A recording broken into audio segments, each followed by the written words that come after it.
Dimanche, peu après 18h, eh bien, on connaîtra le résultat de la cantonelle partielle de Brignoles dans le Var. Et le candidat le mieux placé pour l'emporter, semble-t-il, eh bien, c'est le candidat du Front National.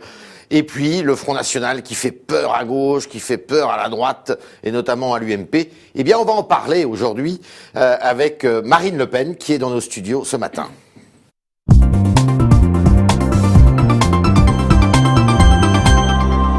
Bonjour Marine Le Pen. Bonjour. 3 petites questions pour commencer.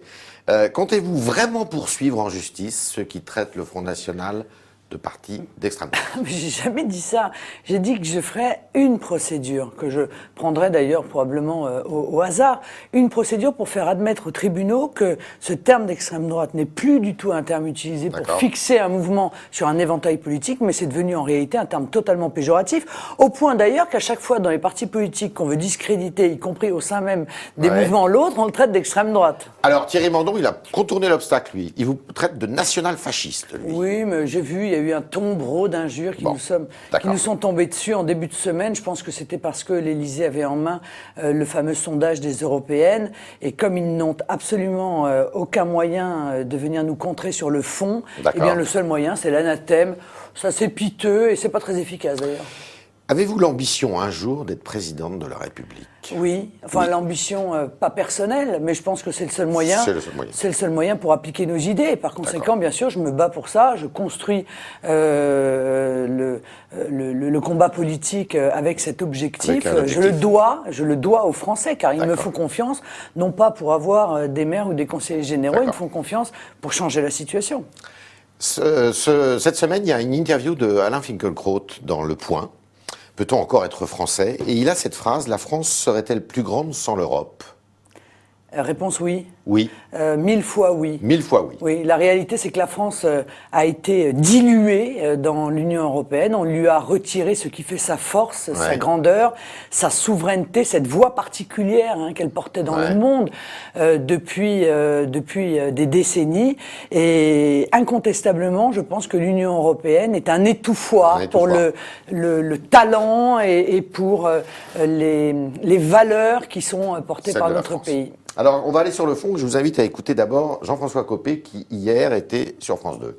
Mais pensez sérieusement aujourd'hui qu'on va arriver avec ce qui se passe à une finale entre M. Hollande et Mme Le Pen, c'est ne pas voir ce qui se passe en France. Aujourd'hui, le véritable sujet, il est plus posé à la gauche qu'à la droite. Bon. Qu'est-ce que vous répondez à Jean-François Copé?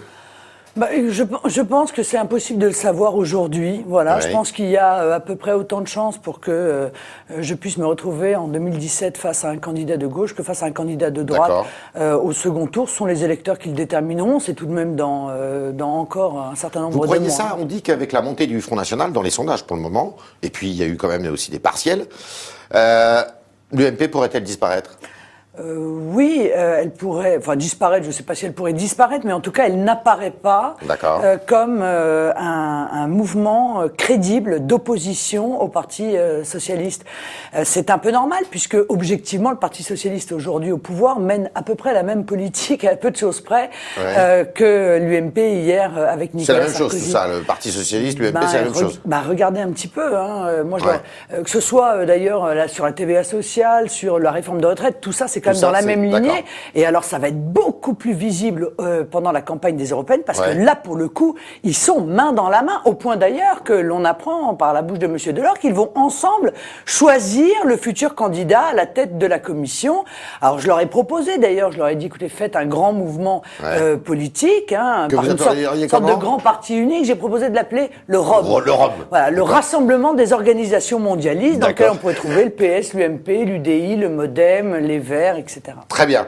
Alors, qu'est-ce qui distingue votre programme économique, parce qu'il en a beaucoup parlé hier, Copé, de celui de Jean-Luc Mélenchon? Mais ça n'a strictement rien à voir. Il dit que vous êtes en fait, vous avez un programme de gauche, d'extrême gauche même. Écoutez, moi je comprends plus rien. Je suis d'extrême droite ou je suis d'extrême gauche? Parce qu'un coup on me traite d'extrême droite, un coup on me traite d'extrême gauche. Bon, vous me direz, je suis un peu dans la situation du général de Gaulle, qui dans le même temps se faisait traiter de bolchevique d'un côté et de fasciste de l'autre. Bon, comme quoi on réinvente rien en fait. Mais il dit, vous voulez nationaliser. Pour décrédibiliser l'adversaire. Vous voulez nationaliser, vous êtes pour la retraite à 60 ans. je suis beaucoup plus modéré et les propositions que je fais sont beaucoup plus réfléchies et cohérentes que la caricature qu'en fait Monsieur Copé. Ce que je veux, c'est que l'État ait la possibilité de nationaliser à titre temporaire. Des entreprises stratégiques, pas toutes les entreprises, des entreprises stratégiques, c'est-à-dire celles qui déterminent la liberté de notre pays sur le plan économique, qui ne nous met pas à la main, en quelque sorte, de pays étrangers par les importations qu'ils pourraient nous faire. Ou contre le travail dominical? Je suis contre le travail dominical. Comme Jean-Luc Mélenchon, alors? Oui, mais enfin, vous pourrez toujours trouver des cohérences sur certains sujets. Je suis contre pour une raison simple, c'est que je pense qu'en fait, on est dans une idéologie ultralibérale qui vise à faire de nous, en toutes circonstances, des consommateurs ou des producteurs. D'où votre succès dans les sondages. Et moi, je suis un peu étonné que l'UMP, qui est un parti qui se dit être un parti défenseur des valeurs, soit pour le travail le dimanche, parce que quelque part, c'est aussi la valeur famille, c'est aussi sous-tend aussi, je veux dire, ce jour qui lui est consacré. Les sondages le disent, mais est-ce que les élections européennes vont montrer que vous êtes le premier parti de France? Je suis pas Madame Irma, mais je pense que effectivement le Front National arrivera, c'est une hypothèse crédible, en tête aux élections européennes, parce que encore une fois, il a eu le courage de dire aux Français que cette Union européenne, lucidement, est un échec total. Il faut la refaire cette Europe ou au contraire il faut l'acheter? Est-ce que l'Union soviétique est améliorable? D'accord. Bon, je suis pas sûr. La réponse est mais là. en revanche, il faut pas jeter l'Europe, parce que l'Europe est une réalité, et une Europe des nations libres, des coopérations, une Europe d'Airbus, parce que c'était ça, d'Ariane, parce que c'était ça. Ça, vous êtes pour? Eh bien, je suis pour, bien sûr. Alors, les élections municipales, c'est avant les européennes. Vous avez mis le paquet, il y a des listes à peu près partout. Vous serez présent dans combien de villes au deuxième tour, d'après vous? On parle de 90 villes. Oh non, beaucoup plus que ça. Beaucoup plus que ça. Non, beaucoup plus que ça. Nous serons présents dans beaucoup plus de villes que cela au second tour. Je pense que nous serons présents dans quasiment l'intégralité, d'ailleurs. Des villes de plus de 30 000 habitants. Non, oui, mais des villes dans lesquelles nous présentons des candidats. Ok. Et est-ce que vous pourriez prendre des secteurs à Marseille? Oui. Oui. Oui. Avec Monsieur Ravier? Oui. Vous pensez que vous allez donc peser sur cette élection de façon importante, puisque après l'élection des secteurs, c'est l'élection du maire. Oui, bien sûr. Moi, je suis quand même frappé, enfin, je veux dire, de l'analyse très antidémocratique que j'entends de ci, de là, en disant voter pour le Front National, c'est voter PS, ça n'a aucun sens. Voter pour le Front National, c'est voter pour le Front National, pour avoir des élus Front National. Est-ce qu'on peut imaginer qu'à Paris, vous puissiez remporter des arrondissements? Écoutez, à Paris, on part de loin, mais je pense qu'on passera la barre des 10. En revanche, donc nous retrouverons notre place au Conseil de Paris. C'est important. D'accord. Vous visez combien de conseillers de Paris? Ah, écoutez, j'en sais rien. On verra ce que les électeurs disent. Alors, dimanche, c'est Brignoles. Oui. Vous êtes sûr de gagner? Non, on n'est jamais sûr de gagner avant qu'une élection ait lieu. Il est évident que tout dépend de la mobilisation des électeurs Front National, de ceux qui veulent un changement. Mais encore une fois, je veux dire, arrêtons le psychodrame, quoi. On est en train d'élire un conseiller général. Oui, mais justement, parlons de cette élection, comme une autre élection. Non, je suis d'accord, mais quand j'entends, je veux dire, l'espèce de psychodrame il se trouve qu'il y a autour de cette élection. Un candidat, M. Dispart, un candidat dissident. Oui. Est-ce que vous avez approché un candidat dissident qui était un ancien du Front National? Oui. Est-ce que vous l'avez approché après qu'il a annoncé que, il voulait que ses voix se reportent sur celles de l'UMP? Non, c'était notre ancien candidat. Je veux dire, en fait, il s'est exprimé avec de l'amertume. On peut difficilement lui en vouloir. Il n'a pas été choisi pour repartir à cette cantonale. Bon, il a appelé à voter UMP. Moi, je crois que l'intégralité des électeurs qui se sont portés sur lui, évidemment, se reporteront vers le candidat du Front National. Ce qui est intéressant, c'est quand on regarde les bulletins de vote, le nombre de bulletins de vote, on s'aperçoit que finalement, il y en a eu moins cette fois-ci qu'à une élection cantonale précédente, en 2012. 10 de moins. 10 de moins, oui. Non, mais on dit il y a une forte poussée du Front National, mais en fait, non, c'est pas vrai, puisqu'il y en a moins. Permettez-moi, 10 de moins avec la candidature de M. Dispart. Oui. Donc, 10 de moins, alors que nous avions un candidat dissident. Moins les voix de M. Dispart. Moins les voix de M. Dispar. Non, il faut rajouter, si vous Oui. voulez, quand même, à nos voix, les voix de M. Dispar. Ouais. Bon, et par conséquent, là, on fait beaucoup plus de voix D'accord.